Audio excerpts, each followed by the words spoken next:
వారికి స్వాగతం. Manual to self. So నేను చాలా ఒక ఇంపార్టెంట్ ఆస్పెక్ట్ ఒకటి అడ్రస్ చేయడం జరిగింది. సో థింకింగ్ ప్రాసెస్ అనేది ప్రధాన ఫ్యాక్టర్స్ మీద ఆధారపడుతుంది. ఏమిటి అంటే థింకింగ్ ఇన్స్ట్రుమెంట్ అండ్ థాట్. అయితే ఈ థాట్ యొక్క క్వాలిటీ అనేది థింకింగ్ ఇన్స్ట్రుమెంట్ క్వాలిటీకి రిలేషన్ ఎంతవరకు ఉంది? జనరల్గా మనం థింకింగ్ ఇన్స్ట్రుమెంట్ క్వాలిటీ గుడ్ అయితే థాట్ గుడ్ అయితే ఈ థింక్ ఇన్స్ట్రుమెంట్ క్వాలిటీ కూడా గుడ్ అనుకుంటాం. కానీ అలా కాదు. థింకింగ్ ఇన్స్ట్రుమెంట్ గుడ్ అవ్వచ్చు, బ్యాడ్ అవ్వచ్చు. అలాగే థాట్ క్వాలిటీ కూడా గుడ్ అవ్వచ్చు, బ్యాడ్ అవ్వచ్చు. అంటే థింకింగ్ ఇన్స్ట్రుమెంట్ గుడ్ క్వాలిటీ ఉండొచ్చు, థాట్ బ్యాడ్ క్వాలిటీ రావచ్చు. థింకింగ్ ఇన్స్ట్రుమెంట్ బ్యాడ్ క్వాలిటీ ఉండొచ్చు, థాట్ గుడ్ క్వాలిటీ కూడా ఉండొచ్చు. సో ఈ డైలమా ఉంది కదా, ఈ థింకింగ్ ఇన్స్ట్రుమెంట్ థాట్ రెండింటిని డిస్క్రిమినేట్ చేసి అవేర్ లో ఉండటం అనేది చాలా ఇంపార్టెంట్. అవేర్నెస్ లేకపోతే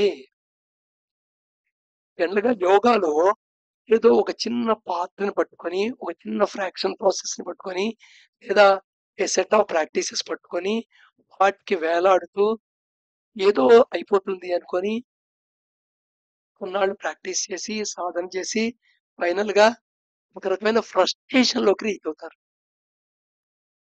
ఈ థింకింగ్ ఇన్స్ట్రుమెంట్ ఈ థాట్ ఈ రెండింటిని క్వాలిటీగా మార్చడం అనేది 2 డిఫరెంట్ ఆస్పెక్ట్స్.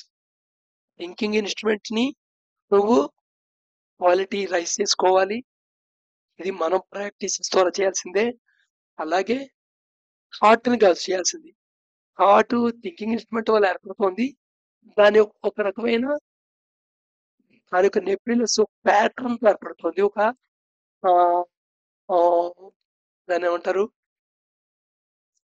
బ్లాక్ డయాగ్రామ్, ఒక బ్లూ ప్రింట్ అది ఏర్పడుతుంది. బ్లూ ప్రింట్ ఫామ్ అయింది దేంతో? వాసనాస్తో అండ్ కండిషన్స్ తో. సో కండిషన్స్ అండ్ వాసనాస్ ఒక క్వాలిటీ మార్చుకోవాలి.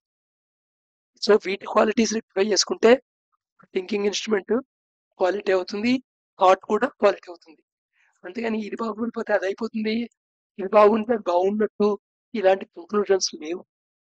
ఈ డిస్క్రిమినేట్ తెలియకుండా ఈ స్పిరిచువల్ పాత్ లో దిగిన వాళ్ళు జనరల్ గా ఏదో ఒకదాన్నే పట్టుకుని వేలాడతారు, అల్టిమేట్ గా ఫ్రస్ట్రేట్ అవుతారు.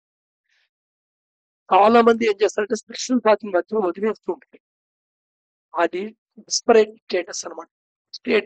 ఆ స్టేట్ లోకి రాగానే వదిలేస్తారు. డిస్పరేటెడ్ పీపుల్ ఏంటంటే చేసి ఇంకా దీనివల్ల కాదు, ఇదంతా అబద్ధం, డిస్పరేటెడ్ స్టేట్ లో ఉంటారు అన్నమాట వాళ్ళు. చేశారు వాళ్ళు, బట్ కానీ ప్రాపర్ సైంటిఫిక్ మెథడాలజీగా ఫాలో అవ్వాలి. ఏదైతే వాళ్ళ ఎమోషన్ కి సూట్ అయిందో, ఏదైతే వాళ్ళకి నచ్చిందో వాటి ద్వారానే ఆ రూట్లోకి వెళ్ళారు. సో వాళ్ళు స్పిరిచువల్ పాత్ లోకి వెళ్ళినప్పటికీ స్పిరిచువల్ పాత్ లో డిస్పరేటెడ్ పీపుల్ జనరల్ గా వదిలేస్తుంటారు.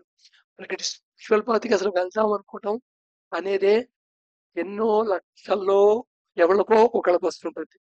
అలా వచ్చిన వాళ్ళకి సరి అయిన పాత్ దొరకడం అనేది ఆల్మోస్ట్ ఆల్ ప్రెజెంట్ పొజిషన్ లో అందరి ద్రాక్ష లాంటిది. సో అందుకని ఏంటంటే ఒక సెట్ ఆఫ్ రూల్స్ కి, ఒక సెట్ ఆఫ్ ఫ్రేమ్ వర్క్ కి లోబడి అదే ఆధ్యాత్మిక మార్గం అని వెళ్ళిపోతుంటారు. అలా వెళ్ళిపోయిన వాళ్ళు ఫైనల్ గా డిస్పరేటెడ్ స్టేట్ లోకి వెళ్తారు ఏదో టైంలో, అప్పుడు వదిలేస్తారు. సో ఆల్మోస్ట్ ఆల్ ఆ డిస్పరేట్నెస్ అంటే మనం ఎలా ఎక్స్ప్లెయిన్ చేయొచ్చు అంటే feeling are showing off hopeless sense ఉంటుంది. That a situation is so bad has to be impossible to deal with. ఇది అర్థం చేసుకోలేమనిపిస్తుంది. దీనికి మెయిన్ కారణం ఏంటి అంటే ద కాంప్లెక్సిటీని అడ్రస్ చేయాలి. అసలు దిస్ మూవ్మెంట్ కు కాంప్లెక్సిటీ ఏంటి? ఈ మూవ్మెంట్ ఇలా ఉండడానికి వీడు కారణం, వాడు కారణం, అది కారణం, అలా జరిగింది, ఇలా జరిగింది, నేను ఇలా చేశాను, నేను ఇలా ఉన్నాను. ఇవన్నీ ఫ్యాక్టర్స్, బట్ కొన్ని మిలియన్స్ ఆఫ్ ఫ్యాక్టర్స్ ఆ మూమెంట్ అలా ఉండడం జరిగింది. నెక్స్ట్ ఇది తర్వాత జరగబోయే దానికి కాజ్ కింద పనిచేస్తుంది. సో కాజ్ ఎఫెక్ట్ అనేది ఒక multi dimensional web, 2 dimensional web కాదు, లీనియర్ వెబ్ కాదు. దీన్ని రిడక్షన్ పద్ధతిలో ప్రూవ్ చేద్దాం అని ప్రయత్నం చేయటం అనేది కూడా సరి అయిన పద్ధతి కాదు. ఎందుకంటే మనం దేంతో డీల్ చేస్తున్నాం, అవ్యక్తంతో డీల్ చేస్తున్నాం. అది పదార్థం కాని దాంతో అబ్స్ట్రాక్ట్ థింగ్ తో డీల్ చేస్తున్నాం. అదే అబ్స్ట్రాక్ట్ అయినప్పుడు దానికి కారణాలు ఏమిటి అనేవి కూడా చాలా అబ్స్ట్రాక్ట్ ఉంటాయి, కొన్ని నాన్ అబ్స్ట్రాక్ట్ ఉండొచ్చు. దేర్ఫోర్ అవన్నీ ఎన్నో ఫ్యాక్టర్స్ అలా ఉండబట్టి ఆ మూమెంట్ అలా ఉంది. మళ్ళీ ఈ మూమెంట్ ఒక ఫ్యాక్టర్ కింద అవుతుంది నెక్స్ట్ మూమెంట్ కి. అలా ఎన్నో మూమెంట్స్ ఒక ఫ్యాక్టర్ మళ్ళా అవుతుంది. సో కాంప్లెక్సిటీ అర్థం చేసుకోవడానికి ఇంతకుముందు యారోల్ మోడల్ చూడండి. ఈ మూమెంట్ ఒక డాట్ అనుకుంటే చాలా కన్వర్జ్ అవుతున్న యారోస్ అనే factors to happen this moment. ఆ మూమెంట్ అలా ఉండటానికి ఆ ఫ్యాక్టర్స్ అని మళ్ళీ ఈ మూమెంట్ వచ్చి ఇది చాలా వాటికి ఫ్యాక్టర్ కింద క్రియేట్ అవుతుంది, ఆ వాటికి 1, 2 కాదు. సో దేర్ఫోర్ ఇలాంటి లైఫ్ ప్రాసెస్ ని అర్థం చేసుకోవడానికి మనం ప్రయత్నం చేస్తున్నాం. సో రిడక్షనిజం వర్కౌట్ కాదు. రిడక్షనిజం లో ఏంటంటే నువ్వు ట్రూత్ కి చాలా దూరం వెళ్ళిపోతావు. అది ఆ కండిషనల్ ట్రూత్ అవుతుంది. అంటే ఆ కండిషన్ లో అది ట్రూత్. ఏ కండిషన్ మారినా అది ట్రూత్ కాదు, అంటే అల్టిమేట్ ట్రూత్ అవ్వదు. అందుకని ఎవిడెన్స్ ప్రూఫ్ ఏది అనే మాటకి అర్థం లేదు ఈ ఈ పాటలో. బట్ ఎవిడెన్స్ నీకే తెలుస్తుంటుంది, నీ పర్సెప్షన్ లో, నీ ఎక్స్పీరియన్స్ లో తెలుస్తుంటుంది. లాజికల్ అండ్ కరెక్ట్నెస్ ఒక అర్థం చేసుకున్న విషయంలో చాలా ఇంపార్టెంట్. అప్పుడు అది అర్థం అవుతుంది. అర్థమైంది అనేది అప్పుడే వస్తుంది, ఈ లాజికల్ గా కరెక్ట్ గా అనిపించినప్పుడు. ఇక్కడ ఎగ్జాంపుల్ చూడండి, ఇక్కడ బొమ్మలు చూడండి. బొమ్మల్లో చూస్తే అందరు మనుషులతో నడుస్తున్నట్టుగా ఉన్నారు చూడండి. ఫస్ట్ బొమ్మలో నడిచి వస్తున్నారు, లేదు పైకి దిగుతున్నారు, కింద దిగుతున్నారు, కింద దిగుతున్నట్టుగా ఉంది, ఇలా పైకి ఎక్కుతున్నట్టుగా ఉంది, పైకి ఎక్కుతూ చివరికి ఫస్ట్ స్టార్టింగ్ పాయింట్ కి వచ్చినట్టుగా ఉంది.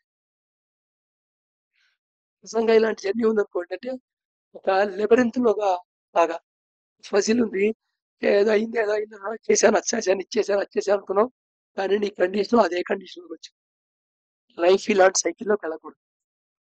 సో నువ్వు ఏ అకౌంట్ తో స్టార్ట్ చేసావో చాలా విషయాలు పనిచేసి చివరికి అదే అకౌంట్ తో అదే ఇంటెన్సిటీతో ఆగావనుకో, మళ్ళీ నువ్వు చేయాల్సి వస్తుంది.